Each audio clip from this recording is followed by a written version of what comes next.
Para hadirin dan hadirat yang dirahmati oleh Allah Subhanahu wa taala,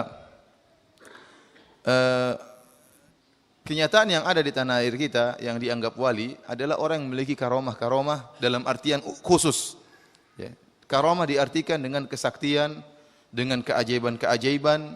Ya, bahwasanya seorang wali kalau tidak memiliki karomah maka bukanlah wali.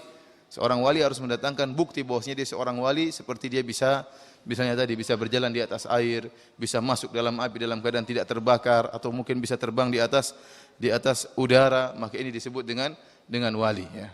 Padahal Al-Quran tidak pernah menyatakan hal demikian. Hadis-hadis Nabi juga tidak pernah menyatakan demikian. Oleh karenanya yang menjadikan seorang itu wali atau bukan, maka yang dilihat adalah amalannya, bukan keajaibannya. Yang dilihat adalah amalannya, apakah sesuai dengan Al-Quran dan Sunnah atau tidak. Jika ternyata amalannya sesuai dengan Al-Quran dan Sunnah, maka dia adalah seorang wali. Saya nukilkan juga perkataan Al-Hafidh Ibnu Hajar Al-Asqalani, ya, dalam kitabnya Fathul Bari, jilid ke-7 halaman 383, penukilan yang indah. Dia mengatakan tentang kondisi orang awam di zaman beliau, dan tidak jauh beda, bahkan sekarang lebih parah. Kata beliau, "Annalladzi istaqarra indal 'amah anna kharqal 'adah yadullu ala anna man waqa'a lahu dzalik min awliyaillah." Kata dia, sesungguhnya yang terpatri di kalangan orang awam bahwasanya keajaiban atau kesaktian menunjukkan barang siapa yang melakukan kesaktian tersebut maka dia termasuk wali-wali Allah.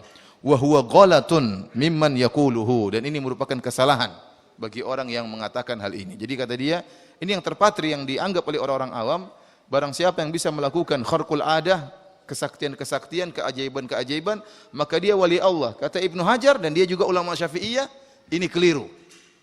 Kata dia, wa huwa ghalatun mimman yaquluhu. Ini termasuk kesalahan dari orang yang berpendapat dengan pendapat ini. Fa innal khariqa qad yadhhar ala yadil mubtil. Kenapa? Karena kesaktian dan keajaiban bisa saja nampak pada orang yang di atas kebatilan. Min sahirin, seperti penyihir juga sakti. Wa kahinin, dukun juga sakti. Warahibin, pendeta juga sakti, kadang-kadang sakti. Fayahtaju man yastadillu bidzalik ala wilayati awliyaillahi ta'ala ila fariq. Kalau begitu, barang siapa yang ingin tahu wali Allah, maka tidak bisa dijadikan dalil kesaktian. Karena kesaktian bisa saja atau keajaiban bisa saja muncul dari wali-wali Allah, dan bisa saja juga muncul dari orang-orang yang di atas kebatilan seperti penyihir, dukun dan yang lainnya. Maka itu bukan pembeda. Jadi faktor yang menentukan seorang wali atau bukanlah kesaktian, Maka butuh adanya pembeda penentu yang lain. Wa aula ma dzakaruhu an yukhtabar halu man waqa'a lahu dzalik fa in kana mutamassikan bil awamir syar'iyyah wan nawahi kana dzalika alamata wilayatihi wa man la fala wabillahi taufik. Kata dia, oleh karenanya yang pembeda atau penentu yang paling utama yang disebutkan oleh para ulama, harus diuji ini, kondisi orang ini.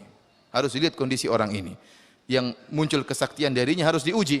Kalau memang kita dapati dia adalah orang yang berpegang teguh dengan perintah-perintah Allah dan menjauhi larangan-larangan Allah, maka itu merupakan tanda kewaliannya. Tetapi jika ternyata dia tidak taat kepada Allah, jauh dari perintah-perintah Allah, melanggar larangan-larangan Allah, maka fala, kata Al-Hafidh Ibnu Hajar, maka dia bukan wali Allah Subhanahu wa taala. Jadi intinya untuk menentukan wali atau bukanlah kesaktian. Ini pendapat orang awam. Kata siapa? Kata Al-Hafidh Ibnu Hajar. Ini merupakan kesalahan.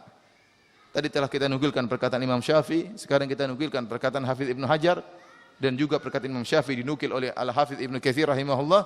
Semuanya bermuara pada kewalian ditentukan dengan apakah orang tersebut berpegang teguh dengan Al-Quran dan Sunnah. Kalau dia berpegang teguh dengan Al-Quran dan Sunnah, maka dia wali Allah Subhanahu wa ta'ala.